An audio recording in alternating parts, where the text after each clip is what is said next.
It's time to move on to one of my favorite, easiest special effects in Photoshop.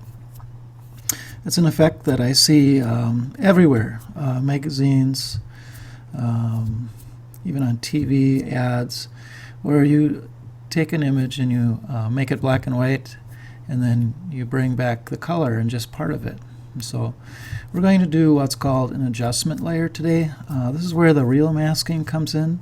Last time I had you kind of pretend to make a mask. We put a layer of a color over an image and cut through with the eraser. That's kind of the idea of what masking is about.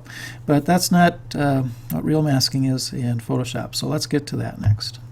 I'm going to delete this top layer. A couple ways you can do that. You can drag this layer to the trash can. I prefer just to click on the trash can button in the bottom right corner, and it'll ask me if I want to delete it. The reason I like doing that is I get a chance to make sure that's the layer I want to delete, and so I'll just click yes. Alright, I have my original layer plus a duplicate. Remember, always have a duplicate layer. Okay, I'm going to open up the adjustments panel, or I could go back up to Window, Workspace, reset my photography workspace, and have my adjustments show that way. I do not want the histogram to show, so I'll collapse that. Alright, these adjustments are brightness and levels and curves and exposure, vibrance. I haven't tried all of these. Like vibrance, I don't think I've even tried yet. Hue and saturation, color balance, black and white, which is the one we need today. Photo filter is a good one. Channel mixer, color lookup, invert, posterize can be kind of cool. Threshold I've used before. We might get to that one. Selective color and gradient map.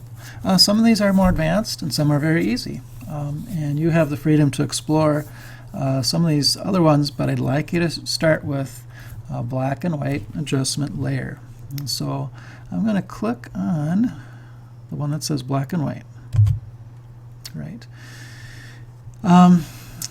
Before I close the properties, just so you're aware, you can click on a tint for this, and you can create a sepia tint. Things like that. But I would prefer you go without the tint for right now, or at least bear with me as I don't do it, but you can if you want. I'm going to collapse the properties panel, and I noticed that I actually created two adjustment layers. I didn't mean to, so be aware of your layers at all times. I'm going to click on the trash can for that one that I don't want, and trash that again. So I just have a black and white adjustment layer, and that was created by just clicking this button up here. Now, this little white box that shows up in the layer, that is your mask. So like last time we kind of created a color mask in a new layer, but this time we're using an adjustment layer masking system. So make sure the white box is selected. So I'll just click the white box. I can tell it's selected, it has an outline around it. Okay. When you do this, this masking feature turns the color chips into something besides color. They become a tool that allows the effect to be hidden or revealed. And white reveals the effect, so the effect is black and white. So if I paint with paint with white, it'll bring the image back to black and white. If I hide the effect with black, then that'll bring back the original color. But what it's really doing is it's cutting a hole down to my next layer, just like we did in our last tutorial. To switch these, I click on the swap foreground background, and I'm going to make sure that the black is on top because I want to hide the effect. And I'm going to use my brush. I could click on it or press the B, and my brush size is a little large for what I'm doing. Actually, I'm going to zoom in. So I'm going to go Control plus. Now you notice my balloon went to the left, upper left, and I lost part of it. So If I press my space bar down, you notice a hand tool comes up, and I can drag with my mouse and drag that balloon back. Or, here just a second, get my brush off. You notice that I can also scroll to the part that I want to work on. So I like using the hand tool. It doesn't work the best on my laptop, which I'm using right now, but on your computer it should work better. Okay, back to the brush tool. I can click on that. My brush tool is too big, so I'm going to use the bracket keys to shrink it down a little bit. Looks like I have a fuzzy brush right now, but as I brush, I'm going to be able to bring back the color. Okay. Oops, I went off the edge. I just want the blue and color. And so you would flip or swap the color chips, foreground and background colors. You swap them, and with white, you reveal the effect. So the black and white effect comes back. Okay. And you could zoom in more to get more detailed with your brushing here.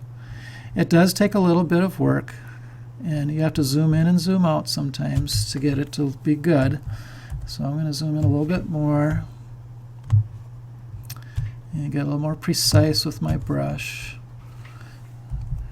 And I don't think I need to show you too much more, because I think you're going to get the idea. And you can take off with this, and there's a lot of pictures you have that can become pretty cool just by bringing back the color and leaving the effect. Oops, now look at what I did with my white brush. So I'm going to go Control-Alt-Z and bring that back. And so it takes a little bit of practice zooming in and zooming out, using the hand tool, switching brushes, what brush you decide to use. Some of you might want to use a fuzzy brush or a hard brush, but you can get your image to look pretty good with just one area of color that stands out from the rest. Let me just do a little bit more so I get closer to a finished effect. I won't get it exactly the way I would turn it in as a completed image, but just so you get the idea here, I went over this, I went too far. But then to display it, oops, I did Control-O instead of Control-0.